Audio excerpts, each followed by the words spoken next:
పూర్తి వివరాలకు చదవండి రేపటి అక్షర శిల్పం దినపత్రికలో.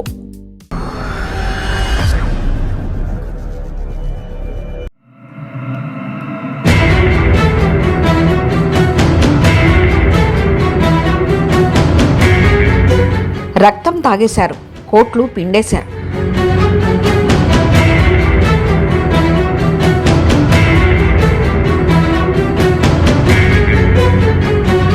ముప్పైదేళ్లుగా ఎన్ఆర్ఐ ముసుగులో దోపిడీ. ఇప్పటికీ దోపిడీకి చేస్తున్న ఎన్ఆర్ఐ ఆసుపత్రులు.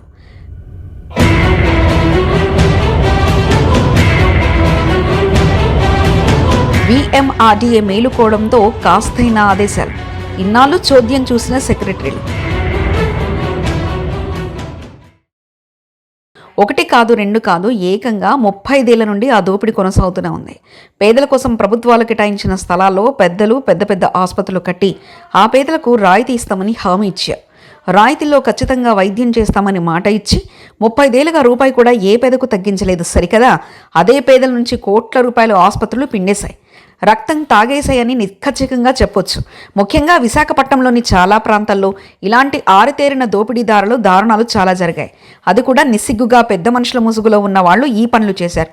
తాజాగా విశాఖలోని విఎంఆర్డీఏ తన ఆదేశాలతో ఇలాంటి 2 ఆసుపత్రులను ప్రస్తుతం బయటపెట్టింది. ఇలాంటి ఆసుపత్రులు, స్కూళ్లు, ఆఫీసులు, మరెన్నో ప్రైవేట్ వ్యక్తులకు కారు చౌకగా భూములిచ్చి కనీసం వారిని అడగని పరిస్థితి తెచ్చుకుంది. ఇలా ఇప్పుడు మొదలై నగర పరిధిలోని 2 ఆసుపత్రులకు విఎంఆర్డీఏ అధికారులు ఆదివారమే నోటీసులు జారీ చేశారు. ఎన్ఆర్ఐ కోటాలో ఆసుపత్రుల నిర్మాణానికి భూములు తీసుకొని నిబంధనల ప్రకారం నిరుపేదలకు ఉచితంగా వైద్య సేవలు అందించలేని ఎంవీపీ క్యాన్సర్ ఆసుపత్రి గురుద్వారా జంక్షన్కు సమీపంలో కిమ్స్ ఐకాన్ ఆసుపత్రికి అధికారులు నోటీసులు జారీ చేశారు. వారం రోజుల్లో వివరణ ఇవ్వాలని అందులో పేర్కొన్నారు. విశాఖ ఉత్తర నియోజకవర్గం ఎమ్మెల్యే ఈ మేరకు ఒక లేఖ రాయడంతో మొత్తం విషయం బట్టబయలైంది. అలాగే ఎన్ఆర్ఐ ఆసుపత్రి వేరే వాళ్లకు బదలాయింపు ద్వారా ఇవ్వడానికి ఎలాంటి అర్హత లేదు, అలాగే నిబంధనలు కూడా ఒప్పుకో. ఈ నేపథ్యంలో ఆసుపత్రిని ఎలా కిమ్స్కి ఇచ్చారు అనేది ఇక్కడ పెద్ద డౌట్ అనుమానం. 30 ఏళ్ల తర్వాత ఇంత పెద్ద జోకు ఎవరు కూడా వినలేదని, ఎవరు ఇలాంటివి చేయలేదని కూడా ప్రస్తుతం నవ్వుకుంటున్నారు.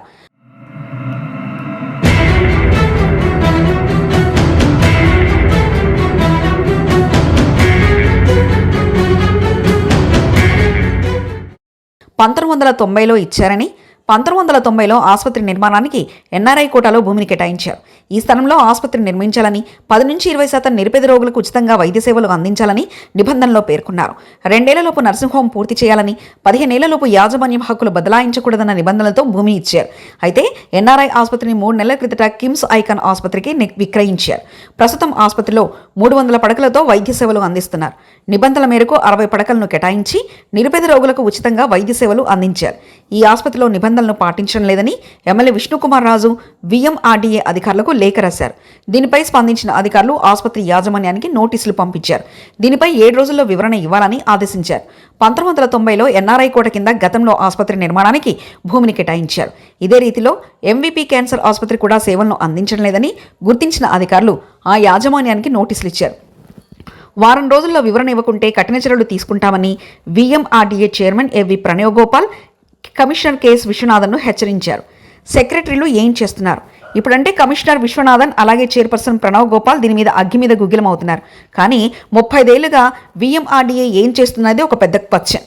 ముఖ్యంగా విఎంఆర్డీఏలోని సెక్రటరీలు ప్రతి ఏడాది ఎన్ఆర్ఐ ఆసుపత్రిలో ఏ విధంగా వర్కౌట్ చేస్తున్నాయి? పేదలకు రాయితీలు ఇస్తున్నారా లేదా? నిజానికి పేదలకు ఇచ్చిన ఈ సదుపాయాలన్నీ వినియోగించుకుంటున్నారా? అసలు పేదలకు వైద్యం ఏది అనే విషయాన్ని రెగ్యులర్గా తనిఖీ చేస్తూ ఉండాలి. కానీ 35 ఏళ్లుగా కనీసం ఇది ఎప్పుడూ జరగలేదని అర్థమవుతుంది. అంతా పెద్దలకు ప్రభుత్వం సంబంధించిన భూములు ఇచ్చేటప్పుడు అన్ని ప్రభుత్వ నిబంధనలు పాటించాలి.